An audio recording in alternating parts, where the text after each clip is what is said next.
The reason I wanted to make this video is to announce that it's been a full year since I first started this YouTube channel.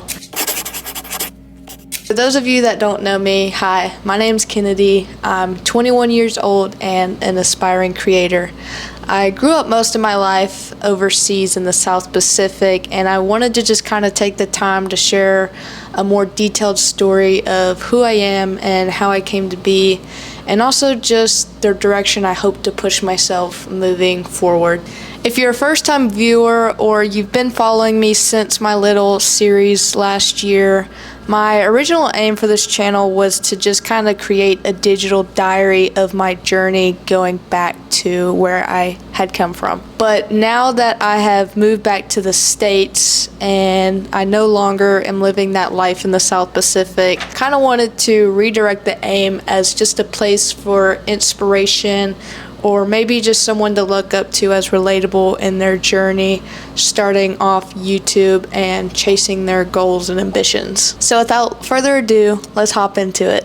I grew up in the South Pacific, based in the Kingdom of Tonga on a small island known as Vava'u. Originally from Texas, that was what I knew as home for 11 years of my life. This was a period of time that really molded me to who I am today and what I aspire to be. I had a lot of freedom to explore and meet some pretty cool people in my life, as it was a main hub for sailors and tourism to thrive off the land and the migrating whales during the summers. As we all know, in 2020, COVID-19 hit, basically shutting the whole world down for a good year. And during this time, I was a young 17-year-old, really confused at where I wanted to go or who I wanted to be, and I kind of just took a moment to reflect on the fact that even though that I was originally from Texas and considered an American, I didn't know anything about where I was from. I really only knew my lifetime on the islands before moving back to the US now. Although my life would forever be changed growing up in Tonga, I was still eager to move because it was still a small town to me that I felt I couldn't grow further in. At the end of that year, I decided to take the chance and hop on a plane back to the US with one suitcase to my name, basically holding my life. Excited for the new chapter ahead, I had no idea on what I was about to embark on or the journey that was set ahead of me.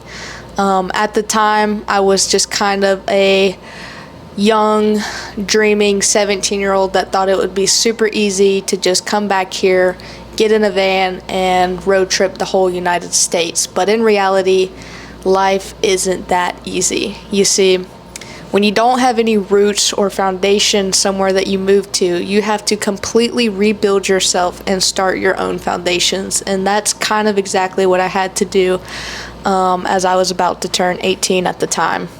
My good friend Dior had once said, the adjustments from living on islands and boats to going back into a society is a lot harder than you think. It took me a solid 3 years to really figure out how to build myself up from nothing here in the US, as I had no driver's license, no bank accounts. I didn't even know what a credit card was, and I only had like 3 shirts and a few shorts. I've learned in my time being here that it is definitely difficult living within a system that's not designed to support a spirit like myself. I went through a tremendous culture shock, and during this time I would soon learn this world can easily eat you up and spit you out in the same manner. And it honestly taught me a lot about myself and how to just kind of stay stronger in the harder times. Last year was honestly an answered prayer for me, as during that time I started to feel like I was getting my roots and kind of just getting my grounding here in the US, and I kind of realized that I left Tonga without really having closure.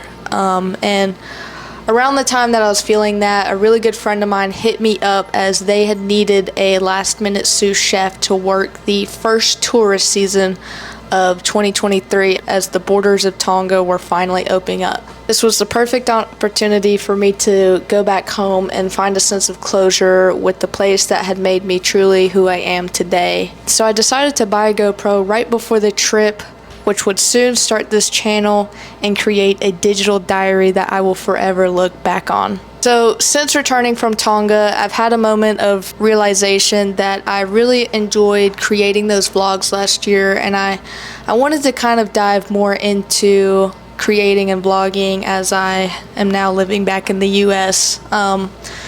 Since I've already gone through the horrendous 3 years of really just adjusting to this new lifestyle, I have finally found my second wind of motivation to just kind of create and vlog videos again. I really hope to embark on a lot more journeys ahead, and I've still got a lot of work to get myself there, but I figured it would be really fun to just document the process and have something to look back on, hopefully in the future when I start to really accomplish my goals and ambitions. If you'd like to stay tuned, consider subscribing, and I'd love to see you guys in the next video for what I have planned ahead.